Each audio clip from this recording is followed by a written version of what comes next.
Hi hello வணக்கம் நண்பர்களே. Sorry.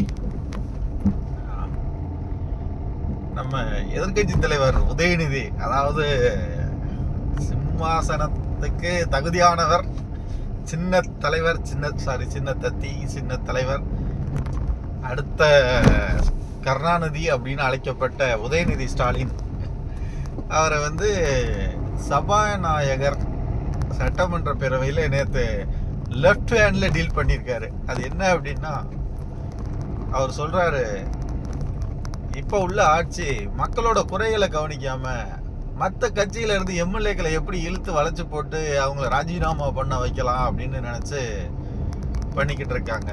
ஒரு குதிரை பேர ஆட்சி அப்படின்னு அவங்க சொல்கிறாங்க.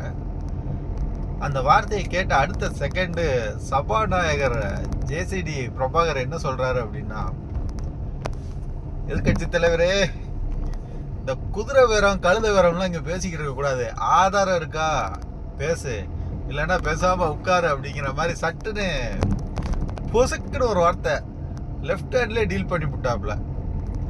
அப்படி ஒரு வார்த்தையை அவர் எதிர்பார்த்துருக்க மாட்டார். அடுத்து அதை நிப்பாட்டிட்டு அடுத்து உதயநிதி எப்படி தனியாக ஒரு பாயிண்ட் எடுத்து பேச முடியும், பேப்பரில் எடுக்கத்தானே எடுத்து படிக்க முடியும். அடுத்த பாயிண்டாகவும் அதே தான் வருது. 3 சீட்டர் சோபா இப்போ 5 சீட்டர் சோபா ஆயிடுச்சு. ஏற்கனவே 3 எம்எல்ஏ ரிசைன் பண்ணியிருந்தாங்க, இப்போ 5 எம்எல்ஏ ரிசைன் பண்ணியிருக்காங்க.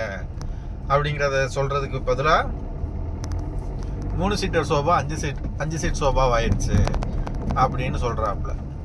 அதுக்குமே அவர் சொன்ன பதில், நீங்கள் என்ன வேணாலும் சொல்லிட்டு போ, உன்ட்ட ப்ரூஃப் இருக்கா நீ பேசு, சும்மா ப்ரூஃப் இல்லாமல் வந்துக்கிட்டு இங்கே கத்திக்கிட்டு இருக்கக்கூடாது அப்படிங்கிறாப்புல. அடுத்து நம்ம செய்கை தலைவன் சேகர் பாபு, என்னத்த சொல்ல, எங்க போனாலும் அடி அடின்னு அடிக்கிறாங்க. முதரோல உட்காந்துக்கிட்டு இருந்த சேகர் பாபு தூக்கி எங்கேயோ நடுசுல உட்கார வச்சிருக்காங்க. பாவம், மனுஷன் நொந்து போய் தான் உட்காந்துருக்காப்புல. குன்னூர்ல கோயில்களில் மல்டி லெவல் பார்க்கிங் கட்டுறோம் அப்படிங்கிற பேரில் கோயில் நிதியை திருடுறதுக்கு பிளான் போட்டிருக்காங்க. 10 கோடி, ஒவ்வொரு கோயிலுக்கும் 10 கோடியை உருகிடலாம் அப்படின்னு. ஆனால் அமைச்சர், இப்போ உள்ள அமைச்சர் அதை நிராகரிச்சிட்டாரு அந்த பிளானை.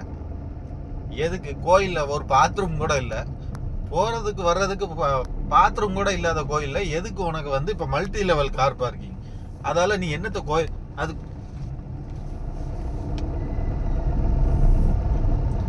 அது கோயிலா இல்லை வேற எதுவுமா அப்படிங்கிற மாதிரி சட்டுன்னு ஒரு பதில் சொல்லிட்டாப்புல. அதுக்கு சேகர் பாபுக்கு என்ன சொல்லன்னே தெரியல.